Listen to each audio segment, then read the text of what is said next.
Hello friends, welcome to my channel. అందరూ ఎలా ఉన్నారు? అందరూ బాగున్నారా? ఈరోజు మీకు ఉసిరికాయ పచ్చడి ఎలా చేయాలో చూపిస్తాను. మనకి కార్తీక మాసం వచ్చింది అని అంటే మనకి ఆ టైంలో ఉసిరికాయలు కూడా మనకి బాగా దొరుకుతాయి. మనం ఊరబెట్టుకుంటాము, లేదంటే ఇట్లాగా మనం పచ్చడి చేసుకొని తింటే చాలా రుచిగా ఉంటుంది. దీనికి కావాల్సినవి ఏంటి అని అంటే ఇది సింపుల్గా జస్ట్ అప్పటికప్పుడు చేసుకునే పచ్చడి అనమాట. సో దీనికి ఉసిరికాయలు, పచ్చిమిర్చి, ఎండుమిర్చి రెండు వేస్తే టేస్టీగా వస్తుంది. ఆ తర్వాత కరివేపాకు, ఇంకా ఉప్పు, ఇంకా అదే పోపు సామాన్లు, మెంతులు, ఆవాలు, జీలకర్ర, మినపప్పు, శనగపప్పు అండ్ ఇంగువ, నూనె, ఇంకా పసుపు కూడా మనం యూస్ చేస్తాము ఈ డిష్లో.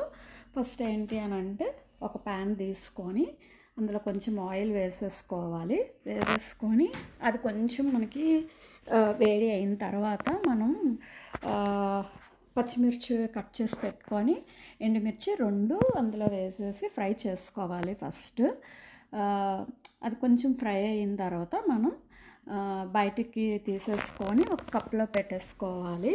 తర్వాత అదే ఆయిల్లోన మనం పోపు దినుసులన్నీ ఉంచాము కదా, సో ఆ పోపు దినుసులన్నీ అందులో వేసుకొని చిన్న మంట మీద అయితే మనం ఫ్రై చేసుకోవాలి. ఇలాగ ఎందుకంటే చేస్తాము, దీనివల్ల మనకి పచ్చిమిర్చి అనేది పక్కన పెడితే మనం గ్రైండ్ చేసేటప్పుడు మంచి ఫ్లేవర్ ఉంటుంది. లేదంటే మొత్తం కుక్ చేస్తే అది మ్యాష్ అయిపోయి టేస్ట్ అనేది కొంచెం తగ్గుతుంది అన్నమాట. అందుకని మనం ఎప్పుడైనా పచ్చళ్ళు, రోటి పచ్చళ్ళు అలాంటివి చేసేటప్పుడు పచ్చిమిర్చి అనేది మనం కొంచెం ఫ్రై చేసి పక్కన పెట్టేసుకోవాలి. ఇప్పుడు అన్ని పోపు దినుసులు వేసేసాం కదా, ఇది కూడా చిన్న మంట మీద మనం ఫ్రై చేసుకోవాలి. ఫ్రై చేసేసుకొని ఇది కూడా మనం తీసేసి పక్కన పెట్టుకోవాలి. ఇందాక మనం పచ్చిమిరపకాయలు అలా తీసి పెట్టుకున్నాం కదా, సేమ్ అట్లనే ఇవి కూడా మనం తీసి పక్కన పెట్టుకోవాలి. సేమ్ అదేనమాట. ఇది కొంచెం క్రిస్పీగా ఉంటే మనకి పచ్చడి అనేది ఒక టేస్ట్ ఉంటుంది. అదే మనకి మెత్తగా అయిపోయాయి అనుకోండి, దాని రుచి అనేది మారిపోతుంది.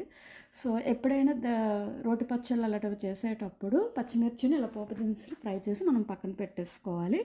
ఇప్పుడు అదే ప్యాన్లో ఇంకొంచెం నూనె ఉంది కదా, అప్పుడు మనం ఉసిరికాయ ముక్కలు ఉంటాయి కదా, నేను ఉసిరికాయలు చిన్న చిన్న ముక్కలు కట్ చేసేసుకొని చిన్న మంట మీద ఇవన్నీ మనం ఫ్రై చేయాలి. అంతా మొత్తం కలిపిన తర్వాత నేను కొంచెం పసుపు వేసుకున్నాను. పసుపు కూడా వేసుకొని ఇట్లాగ మొత్తం ముక్క అన్నిటికీ పట్టేటట్టు చూసేసుకొని మనం ఇంకా కలుపుకోవాలన్నమాట. ఇప్పుడే కూడా మనం కరివేపాకు కూడా వేసేసుకోవచ్చు. కరివేపాకు వేసిన వేయకపోయినా పర్వాలేదు, బట్ బాగుంటుంది. మనం వేస్తే టేస్ట్ అనేది డిఫరెంట్గా వచ్చి బాగుంటుంది అన్నమాట. సో ఇప్పుడు ఇట్లా వేసేసి నేను ఇంకా మూత పెట్టేసి సిమ్లోన ఈ ముక్క అనేది మెత్తగైనంత వరకు నేను కుక్ చేసుకున్నా. ఇది ఎక్కువ టైం పట్టదు, ఒక 3-4 మినిట్స్లో మనకి రెడీ అయిపోతుంది. సో నేను ఒక 3-4 మినిట్స్ తర్వాత మూత తీసి చూసేటప్పటికి నాకు ముక్క అనేది మెత్తగా అయిపోయింది. సో ఇంకా ఇది మనం ఆఫ్ చేసేసి చల్లారి పెట్టుకోవాలి. ఆ తర్వాత మిక్సీ తీసుకొని అందులో ముందుగా పప్పులను, పచ్చిమిర్చి, ఎండుమిర్చి పెట్టుకున్నాం కదా, అది వేసి గ్రైండ్ చేసుకోవాలి. ఫస్ట్ అది గ్రైండ్ అయిపోతే మంచిగా అయిపోయిన తర్వాతనే అందులో మనం ఉసిరికాయ ముక్కలు ఉన్నాయి కదా ఫ్రై చేసినవి, అవి కూడా వేసేసి సాల్ట్ కొంచెం వేసేసుకొని మనం గ్రైండ్ చేయాలి. యాక్చువల్గా కొంచెం బెల్లం కూడా వేస్తే బాగుంటుంది. సో అది మీకు క్లిప్పింగ్లో చూపించడం మర్చిపోయాను. సో ఇదంతా గ్రైండ్ చేసుకోవాలి. మీకు ఇట్లా పొడి పొడిగా కావాలంటే ఇలా ఉంచుకోవచ్చు, లేదంటే కొంచెం వాటర్ వేసి కూడా గ్రైండ్ చేసుకోవచ్చు. సో నేను వాటర్ ఏం వేయకంటే ఇంకా ఇట్లాగా తీసేసుకొని ఒక కప్లో వేసుకొని తర్వాత మనం పోపు వేసేసుకోవాలి.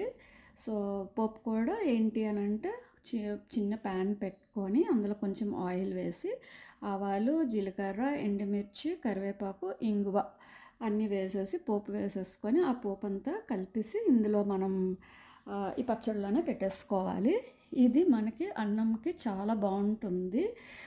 మనం కార్తీక మాసంలో చాలా వరకు అందరూ అల్లం వెల్లుల్లి లేకుండా చేసుకుంటారు కదా, అలాంటప్పుడు ఈ రెసిపీ అనేది చాలా బాగుంటుంది.